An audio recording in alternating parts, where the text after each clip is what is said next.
some of the more important ideas at companies that I was involved with in the early stages came from multiple levels of the organization. From a salesperson who discovered a seam of customers who happened to respond well to a message that led to a vertical marketing campaign that had never been conceived of by the management team. And so I think that's an example of leadership, because in this case, this particular person had the confidence to say, I'm onto something here, and I'm confident enough to present it to people and see what they think. So.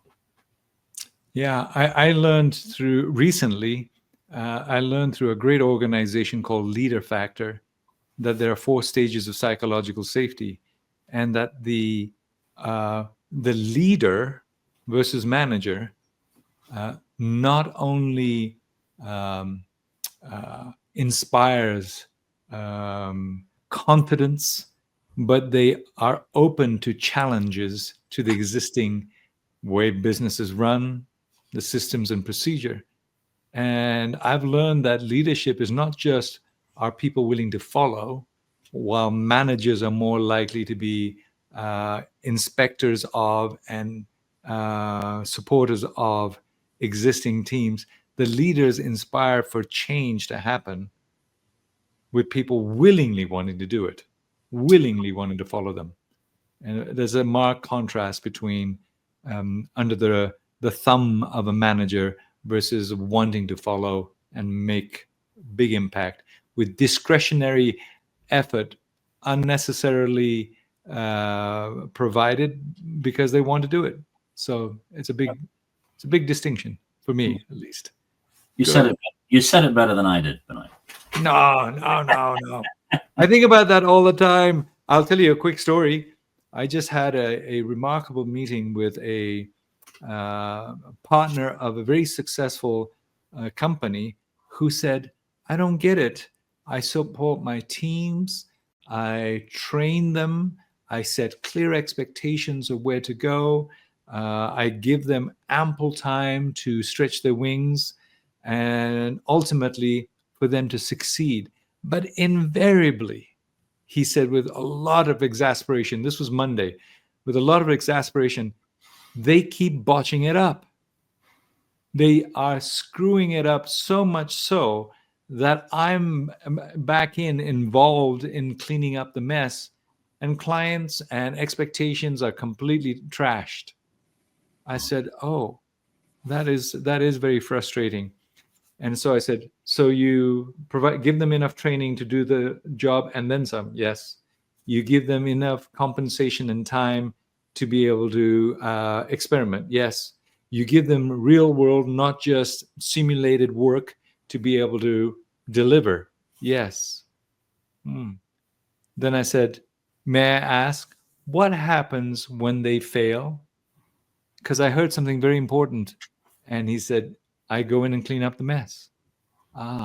With no punishment and or consequences for having failed to meet the expected outcome that they agreed to provide.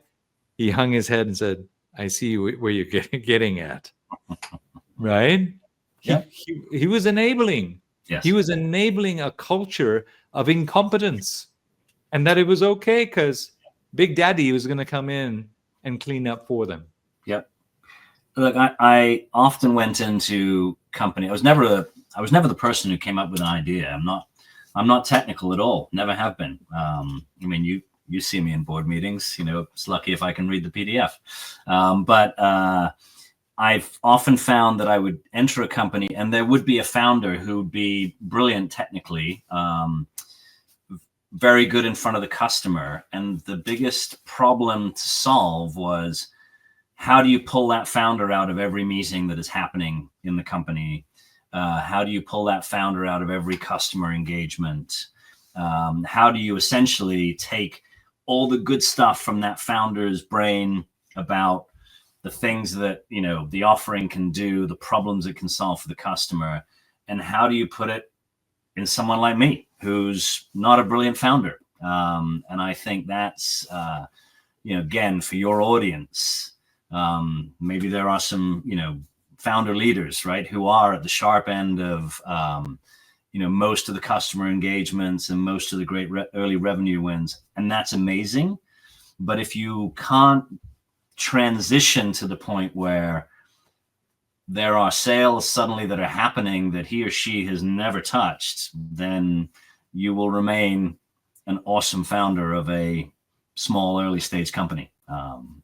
And I like to think that people like me, one of my skills was, how do I get through that to that next layer so that it can be done by mere mortals, right? The normal, the everyday sales, marketing, customer success, product management, finance people who are very good at building companies, once they've understood what's the success recipe that can be transmitted to a much broader set of people.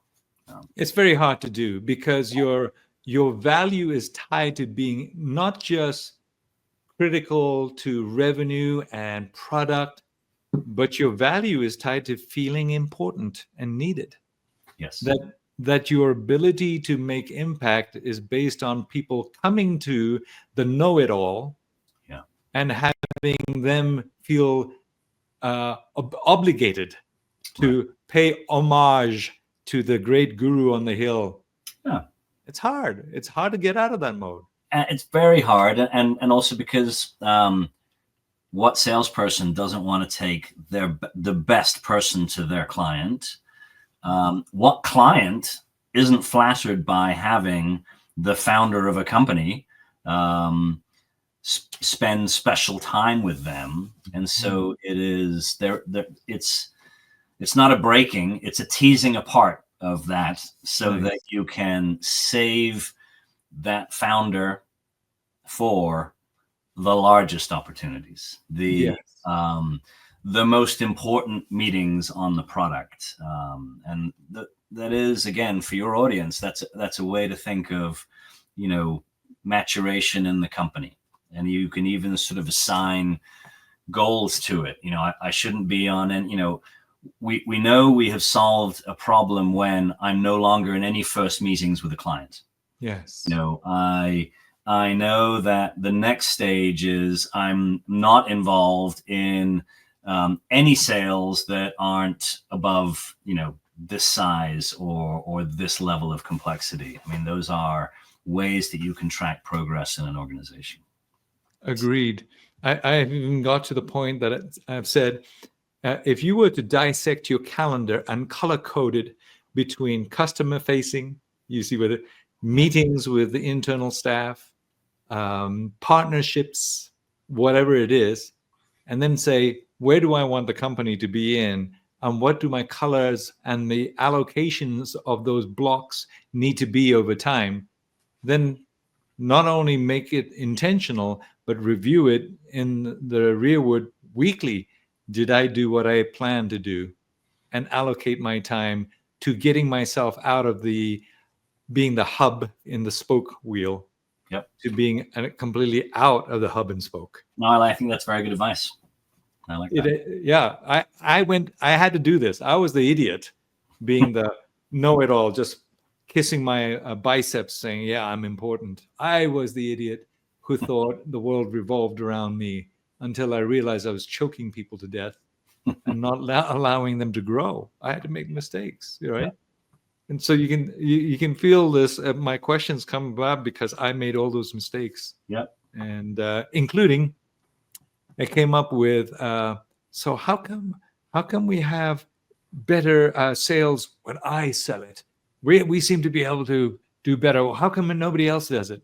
Mm-hmm. Until I realized, well, I've got to get used to and comfortable with lower conversion rates, because I'll have more quantity of sales units being sold within a given period of time, because I'm not involved. Correct. Yeah. Right? The math game is better. Right.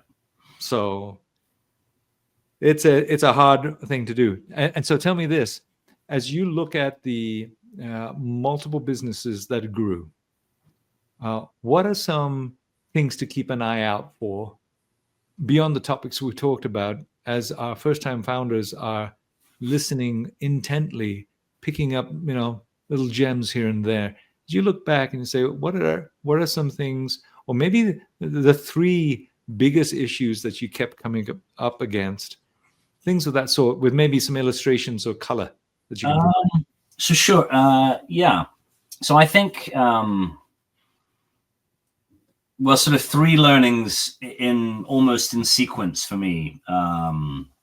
Very early on, while my first startup was in 1998, it really wasn't, I didn't have equity. I was an employee. I didn't have equity. I didn't know anything about it, actually. So the dot-com bubble grew and then burst without Tom Turner realizing what was going on. So again, I got more EQ than IQ.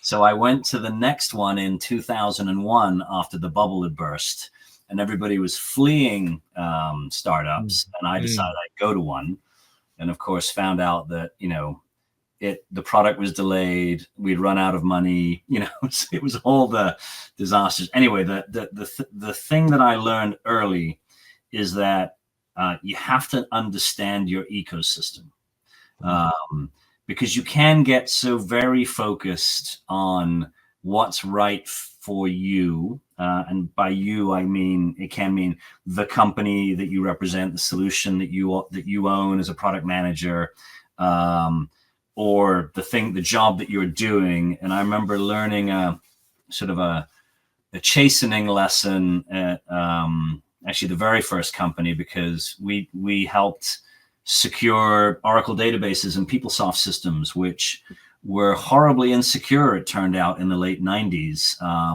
But because there really weren't hackers and viruses and worms, what tended to happen was large-scale rollouts of ERP and database systems were being held up by audit findings from the big consulting firms who'd say, hey, one of the things that you should do, Mr. Big Bank in New York, is make sure that you have an audit trail and the ability to be able to force password changes on these really important Oracle and human resource systems that you're deploying, and you can't do that yet. This is where our software came in.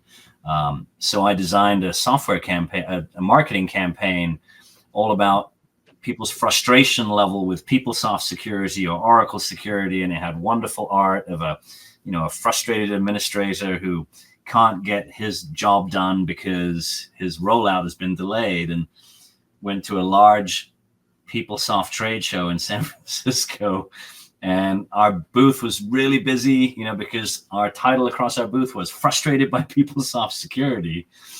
And then the alliance managers from PeopleSoft arrived and said, "This is our event. Your marketing tagline is about how bad our security was." So that lesson number one, you're always working in an ecosystem. And so you need to understand what your ecosystem looks like. And so that was a chastening, lesson. I think the next thing I learned, so a company I was at called Okina was acquired by Cisco. And, part of the success was in the marketing team that I ran. It was very small, but we started to do a lot of what, was then called online marketing that, wasn't done very often. So, for example, you could buy a number of impressions from Google back in the day. This is when Google was an early stage search engine. And so fast forward to my next company after I'd done my 2 years at Cisco, I think, well, I'm going to do all the same things, and it's going to work great. So I went into this next company, similar size. I was employee 30 something. I was running marketing, and none of it worked because, everything moves. So that was a lesson about, okay, you got to be adaptive. And so I think that continued, going into IBM and then leaving IBM and going to BitSight. I mean, the methods of engaging at any point in the life cycle, from the funnel to the customer deployment, changes all the time, whether it's software or the appetite of the consumer about how they want to be engaged. So being adaptive, I think, was a lesson that I learned sort of after my first successful stint in a startup and being acquired. And then I think the one remains consistent, Benoit, is the danger of assumptions, and sort of to assuming that things will be done, assuming that people's experience will dictate that they are practicing all of the things that they have learned in the past. And that, for the companies that I advise today, where you sit in board meetings with me, and my big thing is, all right, are we watching the conversations that sales reps are having with clients?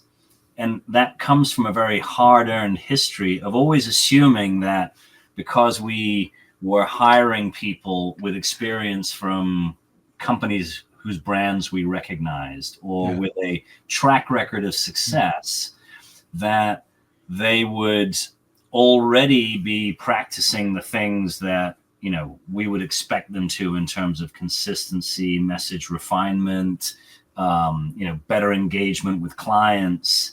And when you make that assumption and you don't go back and check and remeasure and refine, it ends up slowing your progress down tremendously. And so for every company I've ever been at, there have been assumptions that I would make about a person that I hired, or a team that we put in place, or a process that we started, or a piece of software that we deployed, to make our company work better. The assumption that people would do the things that, if we told them once, you always think that should be enough, but that's an assumption that is always wrong. You have to go back, you have to check, you have to refine it, you have to measure it again. So I would say making assumptions about what people should do and are doing without a good way to measure whether that is actually the case or not, and then how to improve it, that's probably the biggest thing. That was lovely, mate. I wrote it down in sequence, having an understanding of the complete ecosystem, making sure that we're always nimble and adapting to it. It changes so fast. I truly support you. We fellow marketeers hear that and feel that the most, as well as the danger of assumptions, which leads then, I have to ask this, in the journey, you've also figured out that you've got something that others don't. Somehow or another, Tom Turner's figured out, I'm particularly good at these skills, or I have an innate talent to be able to make a contribution. And I can tell you right now, I am also not an idea person. I'm very poor at original thought. I am good at when somebody says, this is the product and this is the business, I'll go, oh, I know how to take that. Yeah. And put together an entire system from the left-hand side to selling it. I can see that in my brain, and so I can put the Lego pieces together in sequence to get there. That's one of my. It's strategic as well as operationally. I can see it with a marketing sort of a emphasis. What have you figured out that Tom particularly has as a gift or a series of gifts to help?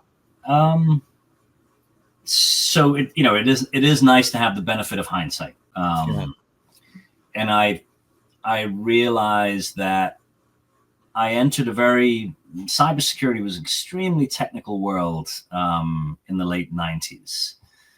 And I didn't have any technical capability. And I was never going to acquire what I felt was the sort of the mean level of technical conversation. And so all I could bring to bear was my background, which was, I had been a teacher before I got into to high tech, was communicating.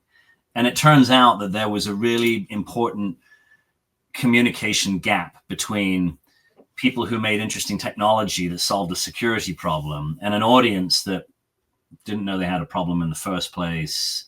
If they did feel they had a problem, they weren't sure how to, they weren't sure how to go find the solution. If they found the solution, they weren't sure how to articulate its value to somebody more senior in their company, and they certainly wouldn't be able to articulate the business benefit. And so I think by accident, I ended up in that gap of being able to translate between the bits and bytes and the thing that this technology did, and the audience, that what they really required was, well, what problems will it solve for me from a business perspective? How will it make my life easier? How do I get others to get on board and embrace this as a solution for our company? I realized that I had that ability. Yes. And so that was one thing. And then I think the other thing is, like you, I don't come up with ideas, but I always think of myself as I'm a pretty good lowest common denominator. Like if I get it, then I think there's probably a big enough market for it. So there's lots of interesting security technologies that I've looked at and companies that I've looked at, but the ones that I ended up going to, I realize, because I could wrap my head around the offering, and I felt that that was going to be interesting enough to a broad enough set of people.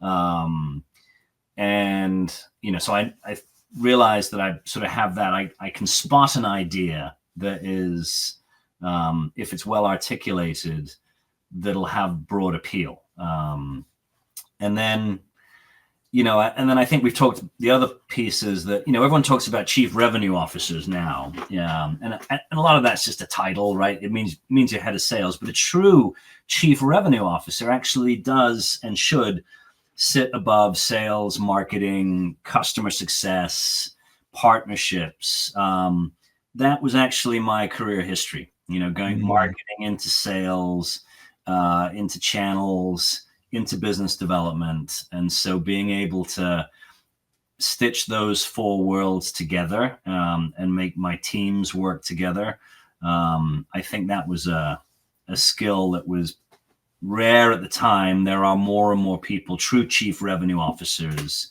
that are doing that because, people realize that certainly in an early stage organization that starts to grow quickly, you have to have alignment and intersection points between those functions. So, thank you. Loved it. I've been trying not to ask this question, but I'm going to ask it. I encountered it again this week. Startup founders have got to build a strong, experienced team. Invariably, there are always and it's usually in sales, that the leader or someone in sales says, do you want me to sell, or do you want me to document the CRM? You smile knowingly.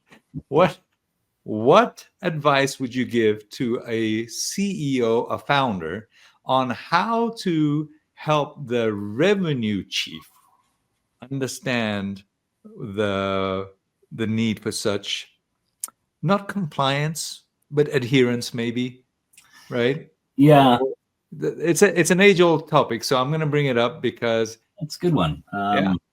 Well, I mean, the glib answer is find someone like me who is in marketing who, would actually do a lot of that, because it was important that's how you build the right relationship with sales, and then can explain to, I always think sales is an incredible craft, and I'm certainly in the marketing world. I used to be pretty unique, because people would think there was a way they thought about salespeople, and there was a way salespeople talk about marketing. I think sales, particularly in an early stage company, is a noble endeavor, because you are going out with very little to help you except your skill set. And you are testing, improving this. So my answer for your early stage leaders is, you want a salesperson who ideally has come from a background that's done early stage. There's nothing worse, I think, as an early stage founder and CEO than hiring somebody with a title from a big company, because that doesn't mean that they're not good at what they do. They don't have experience of the early stage environment. You have to have someone who's got that. And then ideally you want to have, you want to have either yourself or others that you hire to accompany that revenue leader who have respect for the hard work that is trying to build a market when no one knows who you are. Maybe people don't even know that your problem space exists. They don't even know they have this problem. And so being able to empower and support that sales team is probably the, one of the artifacts that you're going to get from that, is then being able to build cooperation and how things outside of the client engagement, should be integrated, coordinated, stitched together, so that when he or she needs to hire their next 4 or 5 salespeople, that, you can build that plan, when that person is going to come online, how many months before they start to be productive. That's the way to sort of encourage and instruct what can be seen as this compliance thing about, all right, if you don't fill it all in, because there should be, back to this operational machine that you built, what you're trying to get to is at the end, as you head towards the end of the year, you're going to sit with your revenue leader and say, okay, we're going to try and grow X amount by next year. And there should be a formula that says, okay, if we're going to hire 7 salespeople, 5 of them will make it, and those 5 will come online based on our history at this point in their tenure with the company. But we also know, because we're starting to tie all this together, that 2 or 3 of them are going to come online earlier. And the reason they come online earlier may be because of some of the things that they're doing here and how they are, plotting a through line from when they got the lead to how they engaged. And so that's how I would encourage your listeners to sort of sell it that way, because that is the reason for doing it. It's not for, there are companies where it's about attribution. I was at a large company where some of the marketing team spent a lot of their time just wanting to tag their activities to opportunities that were going to close. And that's not what you want to do. You want your revenue partners to do it because they know that the more we learn as a company, the easier it is to engage with an ideal customer prospect, the quicker it is to move through the engagement cycle, the smoother the integration of your solution into the customer's day-to-day operation, and the more likely the renewal is to happen, and the greater the possibility that that customer will be open and interested in your other solutions. That does not happen by pure hero selling, nor does it happen when all you're asking people to do is to comply. You have to draw the picture of why this makes them better, why it makes their commission easier to retire, why it makes it easier for them to hit their life goals that they want to hit.